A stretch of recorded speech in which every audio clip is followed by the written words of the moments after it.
Todo el mundo anda con mil cosas. Sí, y yo no sé por qué, si uno tendría que ser un poco más simple, más sencillo, como sí hay cosas por hacer, pero hay que saber priorizar.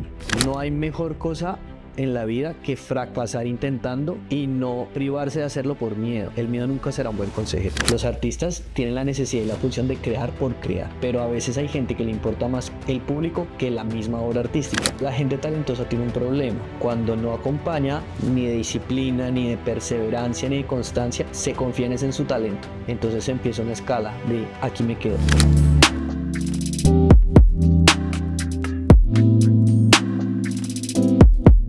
Bienvenidos y bienvenidas a Con Mil Cosas. Hoy vamos a hablar sobre una pregunta que normalmente creo que la mayoría de los seres humanos no la hacemos. ¿Y cuál es el propósito de nuestras vidas? Y para ese tema me acompaña Luis Carlos Ávila. Yo le digo Luis Carlitos y en el mundo artístico se llama chespiritólogo. Luis Carlitos, bienvenido. No, pues gracias por invitarme. A mí es que me parece fantástico que haya un espacio como este, es que además se llama Con Mil Cosas, porque es la vida real, con mil cosas, y poderle sacar un tiempo a hablar de lo importante vale la pena. Todo el mundo anda con mil cosas. Sí, y yo no sé por qué, si uno tendría que ser un poco más simple, más sencillo, como sí hay cosas por hacer, pero hay que saber priorizar. Pero nos gusta hacernos las cosas no tan fáciles. Sí, por ahí dicen que para qué hacerlo fácil si difícil se puede. ¿Cuál es el propósito de la vida o por qué siempre indagamos acerca de este tema del propósito de la vida? Pues bueno, yo creo que una reflexión que hay que hacer frente a esto, yo alguna vez se la escuché a un señor que se llama Adam Leipzig, que era, o es mejor, un productor de cine, que él decía: yo puedo guiar a una persona a encontrar el propósito de su vida en 5 minutos. ¿Cómo? A través de 5 preguntas. Y uno dice: ay, qué chévere, suena un truco de esos rápidos para charlas breves. Pero él lo resumía de la siguiente manera. Primero, pregúntese: ¿usted quién es? ¿Usted quién es? Segundo, ¿usted qué hace? Tercero, ¿usted para quién lo hace? Cuarto, esas personas para quienes usted lo hace, ¿qué necesitan, qué quieren? Y en quinto lugar, cómo ellos cambian con lo que usted les ofrece. Cuando yo escuché esto, yo me puse a pensar, porque a mí me gusta curiosear mucho. Entonces yo trabajo como libretista de televisión, también soy músico y también me gusta mucho la comedia y me gusta mucho otro tipo de espacios, también me gusta dictar clases. Entonces siento que cuando uno pica en muchos lugares está tratando de encontrar sentido y propósito. Pero cuando yo respondí estas 5 preguntas me di cuenta de una gran verdad, y es que los seres humanos venimos con una complejidad que hace parte de nuestros dones. O sea, yo sí creo que hay algo con lo que uno nace, como con unos dones y unos talentos, y esos dones van dando pistas de cuál es su propósito. ¿Qué encontré yo con estas 5 preguntas? Yo ya puedo articular cuál es el propósito de mi vida en una frase, después de haberlo pensado, y es que el propósito de mi vida es crear contenidos y escribir historias que ayuden a las personas a movilizar sus creencias y a revolucionar sus ideas. Lo hago desde la escritura para televisión y desde las clases y tocando y todo lo demás. Entonces, creo que siempre hay una curiosidad de pensar: bueno, ¿yo por qué estoy acá en la tierra? Pero vale la pena hacer una pausa en medio de este mundo de con mil cosas y decir: bueno, miremos primero a mí qué me gusta, yo qué sé hacer, y ahí uno va encontrando también pistas para saciar esa pregunta casi de existencia y ontológica. ¿Pero a qué edad empezó con esas 5 preguntas? Yo me hice esas preguntas más o menos cuando tenía como 30 años. ¿Hace poco? Pues Bueno, medianamente. sí, sí, hace poco. Eh, pero frente a eso, yo reflexioné a los 30, pero miren lo poderoso de esto. Y es que yo a los 19 años, cuando estaba en la universidad, me di cuenta a través de una clase de la universidad que se llamaba Escritura para Televisión, como que ahí yo encontré lo que decía Steve Jobs de conectar todos los puntos. Porque a mí me gustaban muchas cosas, pero yo no sabía finalmente en qué enfocarme. Entonces creo que cuando uno está buscando propósito, hay muchas curiosidades, pero Uno quiere picar de muchas cosas, pero yo encontré Pero algo está que me mal conectó. también picar en varias cosas. No, yo creo que no. A mí en mi caso personal me funcionó porque yo de hecho escogí la carrera que escogí, que era comunicación social, porque a mí lo que me gustaba en la vida era poner música en la radio y era mi sueño. Y yo a los 13 años le pregunté a mis papás qué hay que hacer para salir en la radio. Comunicación, entonces yo decía desde los 13 voy a estudiar comunicación. Pero quienes estudiamos comunicación sabemos que para salir en medios no hay que estudiar esta carrera. Esto es Y una... más ahora. Ahora menos. Ahora hay influencers, hay TikTokers, hay gente que sale en pantalla más que uno. Entonces uno lo hace por otro tipo de espacios. Entonces creo que sí vale la pena pensar que hay momentos en los que uno va a vivir y va a conectar con gente con la cual uno se va a sentir inspirado. Y a mí eso me pasó. Yo tuve una clase en la universidad con un profesor que me inspiró y yo dije, yo quisiera hacer eso que él hace y no sé si puede hacerlo. Entonces ese es el segundo paso. Una cosa es que a uno le guste algo y otra es que sea capaz de hacerlo. Entonces ahí uno va midiendo, bueno, a mí sí se me da esto porque yo quiero ser cantante de ópera. Bueno, pero Pero sí tienes se el le da. don y a veces ese aterrizaje puede ser un poco frustrante porque estamos en un momento social e histórico donde a la gente no le gusta que alguien le diga no eres bueno para esto, cuando a veces es necesario para que enfoques tu camino en lo que realmente quieres hacer. Bueno, pero bueno, son varias cosas, porque primero, bueno, yo cuando empecé a estudiar comunicación social, dije, lo mío es lo organizacional. Pero la vida me llevó al tema de la televisión. Cuando llegué a televisión, dije, amo esto, me encanta hacer esto, esto es lo mío. Pero después la vida lo lleva a uno a otras cosas. Cuando alguien te dice, no eres bueno para eso, o esas opiniones, y uno dice, ¿será que sí? ¿Será que no? ¿Será que le hago caso?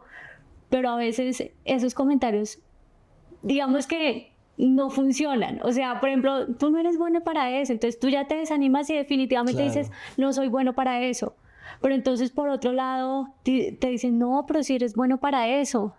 Entonces eso, ¿dejo eso o no lo dejo por un comentario? Bueno, yo creo que hay que aprender a filtrar desde dónde viene ese comentario y quién lo produce. Porque a veces sí sé que hay gente que vive con esa mentalidad de cangrejo en balde, que es que cuando alguien medianamente va escalando, yo lo bajo porque es que acá todos somos iguales. Y eso pasa mucho. Hay gente que tira duro a matar por envidias, por celos, por incluso frustraciones personales. Pero creo que vale la pena aprender a filtrar uno a quién le consulta las cosas. Yo creo que tiene que ver con aprender que hay un momento de la vida en que uno tiene que silenciar ciertas voces, incluso de la gente que nos quiere, porque hay gente que nos quiere que no quiere que nos estrellemos. Entonces, cuando ven que uno decide este camino de ser artista o emprender en una industria cultural como trabajar en televisión, pues al final los papás se preguntan, los amigos, ay, ¿este de qué va a vivir? Me va a tocar mantenerlo. Y uno como que trata de justificar todo el tiempo que tomó la decisión correcta. Si hay un momento de silencio, pero también un momento de aprender a recibir consejo. Y consejo de gente experta que haya vivido el camino. Si es algo que para ti es una necesidad o que para ti es una necedad. ¿Y qué quiero decir con esto? Porque a veces usted dice, no, yo como artista necesito hacer. Los artistas no están pensando tanto en cómo lo va a recibir el público. Eso lo hacemos nosotros los comunicadores. Los artistas tienen la necesidad y la pulsión de crear por crear. Pero a veces hay gente que le importa más el público que la misma obra artística. Y ahí es donde yo digo, tal vez entonces te importa más tu ego y quedar mal que realmente la necesidad de expresarte. Y ahí hay un filtro. Entonces yo creo que el silencio es importante, saberse rodear. Y a mí algo que me ha funcionado mucho, buscar historias de vida de gente que me inspire. Por eso lo de Chespiritólogo que usted decía. Yo siempre he sido un admirador de la obra de Roberto Gómez Bolaños y cuando yo veía lo que él escribía, lo que él hacía, yo decía, qué genio maravilloso es este. Entonces me fui a leer su historia de vida y encontré cosas de su vida que me inspiraron a mí y eso me ayudó también a decir, bueno, sí hay dificultades, pero no hay que menospreciar los pequeños comienzos. Y no hay edad. Ya iba para ese tema con el tema de Chespirito, porque claro, entonces tú sales del colegio rápido, entras en la universidad rápido, consigue trabajo rápido, Y corra. y rápido, y rápido, rápido, rápido, y entonces empezamos con esas mil cosas y no está, empezamos como en un tema de automático. y creemos que a los 25 o los 30 años ya tenemos que tener resuelta la vida. Entonces, y no hay edad para buscar ese propósito. Tú a los 30, Chespirito fue como a los 40. Entonces, digamos que cómo ha sido también ese proceso de aprendizaje de que no tiene que ser en una fecha en específico para tener ese propósito de vida. Sí, pues yo creo que uno sí tiene que primero dejar de compararse, porque normalmente uno encuentra muchas historias de gente en ciertas ramas, en ciertas industrias, que a los 4 años ya jugaba fútbol y a los 10 ya era campeón. Entonces Messi pone un estándar. Pero luego ves la historia de Chespirito, donde él contaba que a sus 42 años fue la primera vez que hizo el Chavo del Ocho. 42 años, que uno dice, ya mi hijo váyase a cuidar los hijos.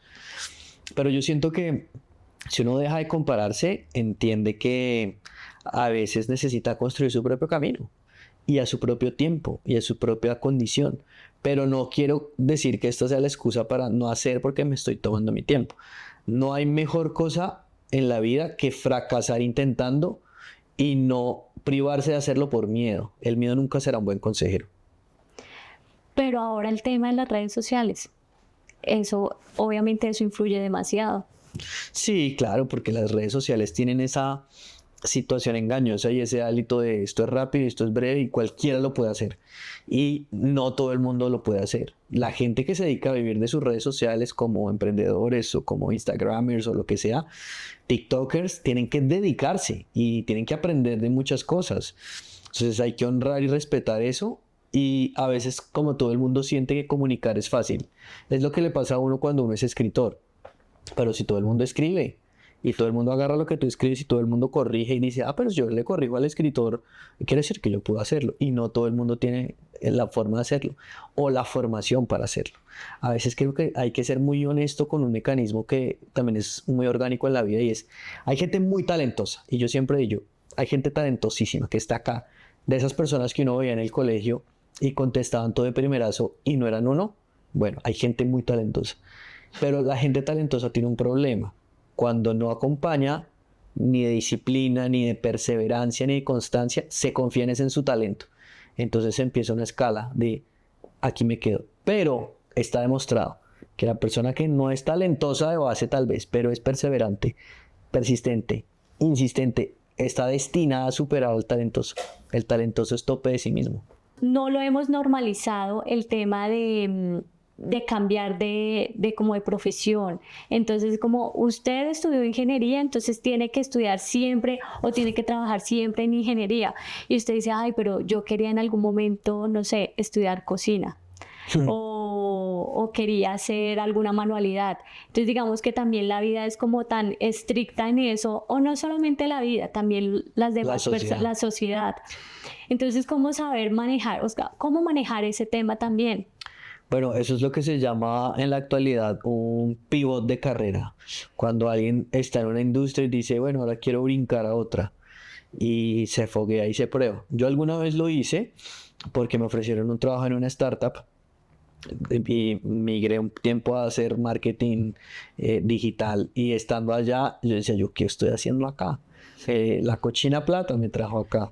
Pero yo no estaba tan feliz porque uno no puede fingir las cosas creativamente hablando. Uno conecta o no conecta. Y así tú tengas los dones, también hay unas cosas que se vuelven pasiones. Creo que estamos destinados a este momento histórico a que algunas personas sí van a poder vivir de sus hobbies, no solamente de sus oficios o profesiones. Entonces, lo que pasa con la gente en la universidad es que a veces cree que va a estudiar una carrera. Y no, hay algo más de fondo. Usted se está formando en hábitos, en estructura de pensamiento, en aspectos metodológicos para enfrentar cualquier reto de la vida. Lo que pasa es que usted escogió un camino y la idea es vivir de eso y trabajar en eso, pero usted estaría en capacidad de tener por lo menos la base epistemológica de saberse desenvolver. Para así haya que dar un pivot, pues uno se actualiza y se ajusta. No quiero decir que entonces, bueno, otros comunicadores pueden salir a ser cirujanos de una vez, no, pero si hay una fundamentación que brinda la academia y que lo prepara uno para enfrentar cualquier reto. creo que usted sabe que cuando uno estudia en la universidad, pues uno se quedó con una versión de universidad que fue la que uno vivió, pero esto está cambiando. Yo soy profesor de universidad, de algunas universidades y veo como las materias que dicto y las cosas que hago y digo, se cambió mucho a como yo lo aprendí y está muy bien que eso pase, porque necesitamos equipar a la gente a que sea independiente, autónoma y funcional y que tenga tranquilidad en fracasar, porque solamente cuando uno se permite el error, se permite aprender realmente. Entonces no es como dar siempre al blanco lo que te enseña, el fracaso te enseña mucho más. Y eso implica también a veces tomar decisiones. Me metí en un trabajo que no era, me metí con la persona que no era, me saturé en cosas, con mil cosas. Con Y demasiadas cosas. sí, y a veces uno dice, no, necesito volver a lo fundamental. ¿Por qué crees que siempre nos han metido en la cabeza que el fracaso está mal? Esa es la eterna lucha de la humanidad, porque el fracaso está estigmatizado. Yo creo que por la filosofía también de aspectos religiosos, fracaso es igual pecado y no necesariamente en creatividad fracaso es prerequisito. Yo hace un tiempo pasé por una experiencia trabajando en una agencia de publicidad y lo que más nos pedían era necesitamos ver todos los intentos malos y en creatividad existe algo que se llama la regla del 10 y la regla del 10 dice que de cada 10 ideas 9 son malas. Entonces a usted le piden que fracase, adrede. Yo necesito ver todos los fracasos para saber que esta idea que usted está aportando es lo suficientemente buena y ha problematizado en ella. Socialmente hay profesiones donde esto no se puede. Yo tengo amigos médicos con los que hablo de la dinámica del fracaso, por favor fracasen y dicen, fracasar es, se muere un paciente. Sí. Pero nosotros que estamos en industrias creativas, fracasar es encontrar otro camino, otro prototipo, iterar. Salió, fracasé, bueno, me devuelvo, corrijo y vuelvo a salir. Entonces, aunque esté estigmatizado en lo social, todo ser humano se forma a través del fracaso. Es decir, el niño aprende a gatear y a caminar es cayéndose. Y a veces nosotros, porque nos volvemos adultos o serios, vemos el error o hacer algo que sale mal como una pérdida de tiempo. Y eso es mentira. Realmente hay que capitalizar el error. Pero claro, el tema del fracaso es tan importante porque para muchos líderes o emprendedores, empresarios, bueno, por ejemplo, Chespirito, o sea, Chespirito a los 42 años empezó con el Chavo del 8, pero de los 42 para atrás tuvo muchos fracasos. O no solamente fracasos, también desilusiones y todo ese tema, todo ese rollo que lo llevó a ese punto también como de éxito. Total, es que ninguna historia de éxito es camino de rosas. O sea, cuando uno estudia la vida de Roberto Gómez Bolaños, él, por ejemplo, empezó a estudiar fue ingeniería. Y la estudió porque lo que él soñaba, se imaginaba en su cabeza era que ingeniería era una cosa creativa de construir trenes, de hacer carros, de hacer otras cosas. Y llegó allá y nada que ver. Pero el tipo siempre tenía eso. Y él cuenta en su historia una de esas serendipia, ¿no? Esas cosas que pasan en la vida y que uno dice un accidente feliz. Él estaba buscando trabajo, necesitaba trabajar, ya estaba casado, ya era papá, y había una fila donde estaban aceptando productores de televisión o escritores de televisión. Y él vio esa fila y dijo, uy, la fila de productores está muy larga, la de escritores está cortica. Bueno, me meto por ahí. Y por eso empezó a escribir. Entonces empezó a escribir en publicidad, a hacer copy. Siendo copy le dicen, ahora tiene que escribir sketch para radio para dos comediantes, que eran Viruta y Capulina. Y empezó a escribir radio. Y luego, bueno, y entonces ahora hay que escribir películas. No tengo ni idea, pero pues venga a ver, aprendo. Y así toda su vida lo fue llevando hasta que en un momento pasó que él escribió un personaje para una película y el actor nunca llegó. Y le dijeron, bueno, mijo, usted que lo escribió, pase a ver, que le tienen que votar ahí, le tienen que pegar, bueno, de todo. Y él lo hizo y lo hizo con gracia y dijeron, pero está chistoso. Entonces vamos a tener un poquito más de presencia suya. Y así empezó. Y ya después, en el 68, cuando toda la revolución de la televisión independiente de México y demás, dijo, yo quiero proponer un programa mío. Y empezó con algo que se llamaba Los Supergenios de la Mesa Cuadrada. Y así poco a poco. Y pues el mito se construyó. Pero lo que voy es, a veces uno ni siquiera sabe para dónde va. Basta con vivir un día a la vez. Pero ese tema es como el destino. Pues yo en lo personal creo que hay algo de predestinación en la medida en que, como le decía, tiene que ver con sus dones. Si usted nace con eso. Para mí los dones sí confirman un llamado o un propósito. Es decir, físicamente hablando, hay algo dado por Dios o por el universo que usted crea. Yo creo en Dios y en mi fe está basada en eso. En el todo pasa por algo. Lo digo como creyente, pero lo digo también como libretista. No hay nada que esté desconectado de una causa mayor.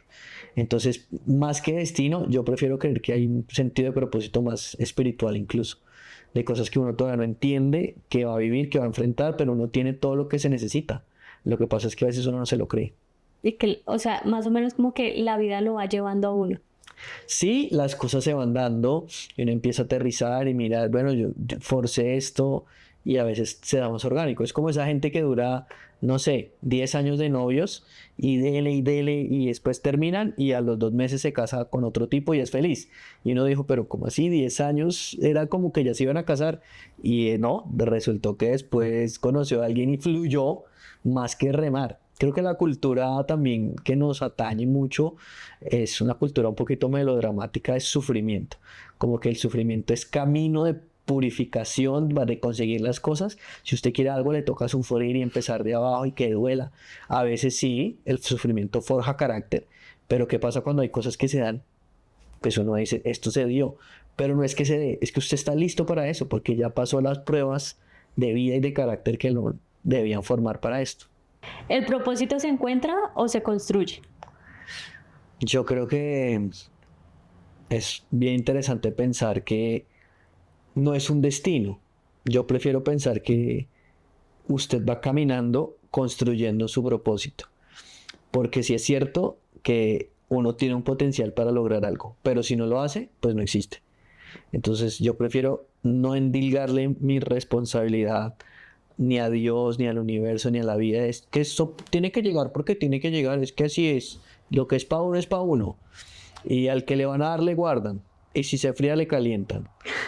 No sé si sea tan así. Yo a veces veo que si hay cosas que tienen que ser predestinadas para uno, pero es más chévere cuando uno también hace un poquito su parte y confía en que hace hasta donde le toca para dejarse sorprender. Entonces creo que es una relación un poco más recíproca que la pasividad de espero o me ataco a buscar soluciones, porque a veces también hay cosas que hay que dejar fluir.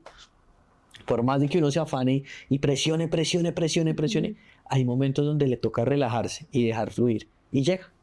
Al final eso llega porque llega. Sea porque usted forzó, sea porque descansó, pero es lindo saber que hay una, digamos, aprendizaje constante y no es un teorema que se aplique todo el tiempo. Hay situaciones donde uno necesita producir y encontrar, hay otras donde uno necesita esperar y construir.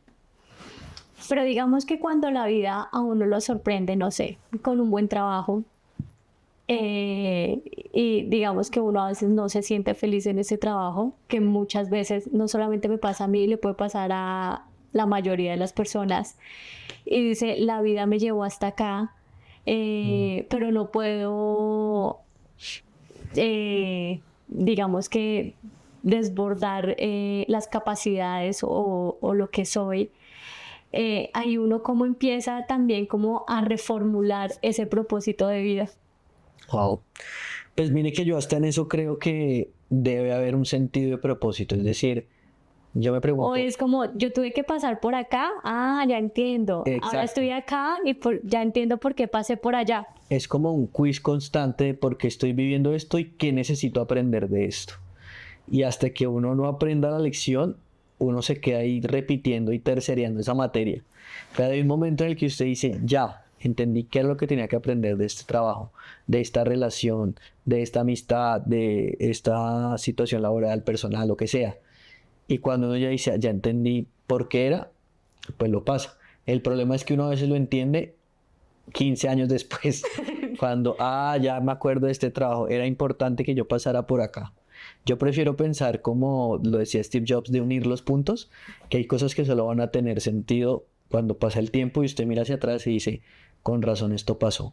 Steve Jobs contaba en su discurso de Stanford, que es súper clásico, que cuando él empezó a tener esta idea de querer construir y hacer computadores, en la universidad había una materia de mecanografía. Y él decía, ¿esta joda para qué? ¿Esta vaina para qué? ¿Qué me importa la mecanografía? Pero años después, cuando estaban empezando en Apple, todo lo demás, lo primero que él hizo fue retomar sus cursos de mecanografía para el diseño de los teclados. Y ahí se acordó, eso funcionaba, era para este momento. Creo que hay cosas que uno ve acá y dice, no sé para qué es, pero en el futuro va a tener sentido. Así como uno lo ve acá y dice, en el pasado no entendía, ahora sí. Me pasa mucho eso. Trato de unir los puntos. Y está bien. Bueno, Luis Carlitos, muchas gracias por estar en Con Mil Cosas. No, gracias por la invitación y chévere seguir conversando de esto y encontrar propósito, mirar para arriba, mirar hacia adentro y creo que pues en mi caso el ejercicio espiritual y tener una relación con Dios me ha ayudado para eso.